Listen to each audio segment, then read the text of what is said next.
बातमीपत्रात तुमचं स्वागत। महापालिकेच्या महासंग्रामात राज ठाकरेंची मुलुख मैदान तोफ धडाडताना दिसतेय। राज ठाकरेंनी आपल्या बालेकिल्ल्यात म्हणजे नाशिक मधल्या सभेत भाजपवर आसूड ओढलेत। राज्याचे मुख्यमंत्री म्हणजे भाजप कुमार थापाडे असल्याची घणाघाती टीका राज ठाकरेंनी केली।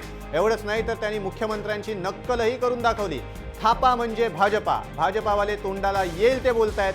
काँग्रेस राष्ट्रवादी सारखाच भाजपालाही सत्तेचा माज चढल्याची तोफ राज ठाकरेंनी डागली। एकीकडे विरोधकांवर टीकेचे आसूड ओढताना राज ठाकरेंनी विकासाचं प्रेझेंटेशनही सादर केलं। नाशिकमध्ये केलेल्या विकास कामांचा पाढाच त्यांनी वाचून दाखवला। या नाशिक शहरामध्ये आता निवडणुकीला भारतीय जनता पक्ष आणि थोडे बहुत शिवसेना यांच्याकडे जवळपास राजकीय गुन्हे नसलेले खरे गुन्हे असलेले 88 उमेदवार उभे केलेले आहेत। 88 गुंड उमेदवार उभे केलेले आहेत। काय झालंय तर मला भाजपला कळत नाही। मला एक तर त्यांच्याकडे स्वतःकडे उमेदवार नाहीत, दुसऱ्याच्या घरात बघत असतात। यांना पोरं होत नाही, दुसऱ्याच्या घरातनं पोरं उचलतात आणि फिरायला घेऊन जातात। भाजपवाले सांगतात म्हणे पैसे आम्ही दिले, तुम्ही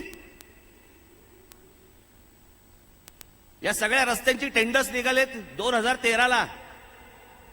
त्याच्या सगळ्या कॉपीज माझ्याकडे आहेत, जे कल्याण डोंबिवलीच्या सभेमध्ये मी दाखवल्या पण होत्या। टेंडर्स निघाले 2013ला, हे सत्तेवरती आले 2014ला। हे देतील कसे पैसे? ऍडव्हान्स मध्ये दिले होते। आणि दुसरी गोष्ट म्हणजे ज्यावेळेला कुंभमेळा असतो किंवा कुठची गोष्ट असते त्यावेळेला केंद्र सरकार राज्य सरकारकडनं पैसे येतात। तुम्ही दिल्याचा तुम्ही उपकार नाही केलेत, पण काम महानगरपालिका करत असते। संपूर्ण काम हे महानगरपालिका करत असते, केंद्र सरकार आणि राज्य सरकार करत नसतं। आणि म्हणूनच अमेरिकेमध्ये आमच्या महापौरांचा सत्कार झाला, मुख्यमंत्र्यांचा नाही झाला, की कुंभमेळा यशस्वी करून दिला म्हणून।